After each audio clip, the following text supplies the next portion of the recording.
Bonjour YouTubers, j'espère que vous allez bien. Ici un petit extrait d'une vidéo que j'ai tournée récemment pour le Horseman's Club. Le Horseman's Club, toute une communauté de gens qui prennent un abonnement pour avoir plein de vidéos sur résolution de problèmes, éducation jeunes chevaux, un panoplie de produits différents. Et parfois, on prend un petit extrait comme celle-ci pour que vous pouvez regarder et apprécier ce qu'on est en train de faire en ce moment. L'objectif, un des objectifs importants avec le Horseman's Club, c'est de bien comprendre que toutes les petites choses, c'est toutes les petites choses qui font la grande différence. Donc, monter un cheval ou faire le montoir, on va regarder comment éduquer le cheval devient le montoir. Et bien sûr, c'est mieux d'utiliser un montoir, comme ça on ne tire pas sur le dos du cheval. Mais je vais quand même expliquer quelque chose d'important. Donc, quand je prends un cheval, je vais monter dessus. Juste regardez bien la position du cheval. Est-ce que vous avez les deux postérieurs plus proche que les deux antérieurs, et vous pouvez même, avant de monter un cheval, imaginons, c'est pas avec un montoir, mais comme ça, en faisant un petit peu ça et juste séparer ces deux antérieurs un petit peu. J'ai juste fait un petit peu de ça avec le selle et juste être sûr que le cheval, il a ses pieds fermement plantés par terre.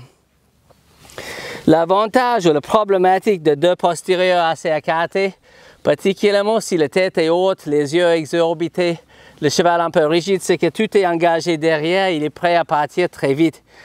Et donc, j'aime monter sur un cheval avec des rênes comme ça. Le temps que vous récupérez le contrôle, vous êtes déjà déposé. Donc, je vais juste tourner mon cheval par ici pour que vous pouvez voir les choses plus clairement. Et je veux vraiment ces deux postérieurs assez proches, ces deux antérieurs assez écartés et que le cheval est assez planté dans la terre, qu'il n'est pas prêt à déplacer quand je monte.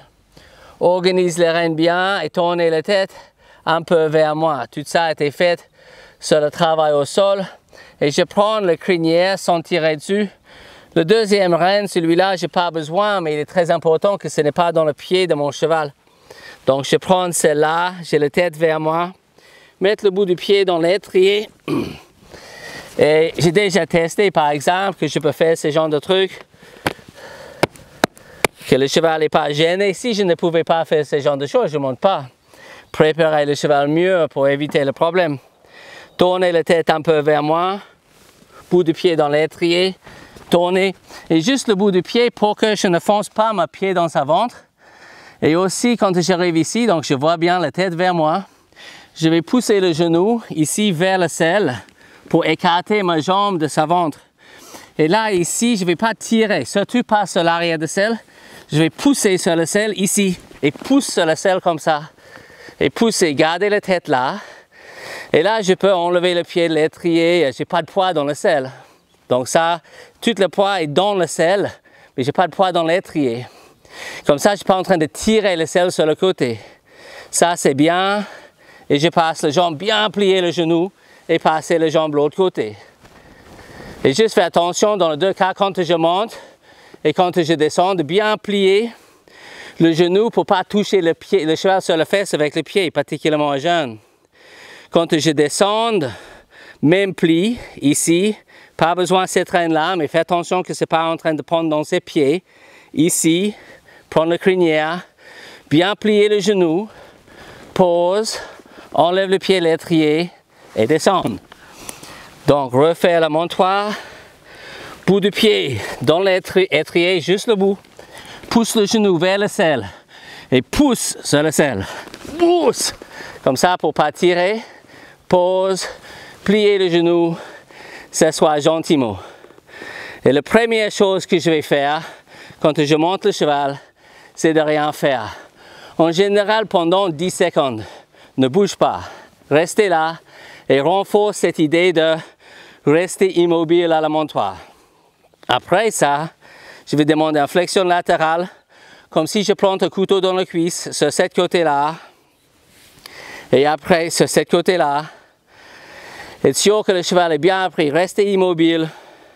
Et après ça, je vais commencer à contrôler ses pieds avec d'autres exercices que je vais expliquer dans la vidéo suivante. Mais pour le montoir, immobilité à la montoir, c'est très important. Ça se prépare. Vérifiez déjà, avant de faire le montoir, que vous pouvez bien plier le genou, pause, que vous pouvez mener le cheval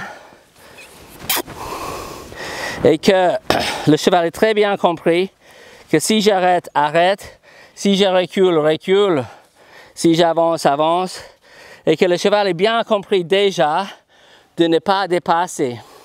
Bizarrement, cet exercice dans le mener, ça a d'éduquer le cheval de ne pas dépasser, de ne pas laisser l'humain derrière ici ou derrière le sangle.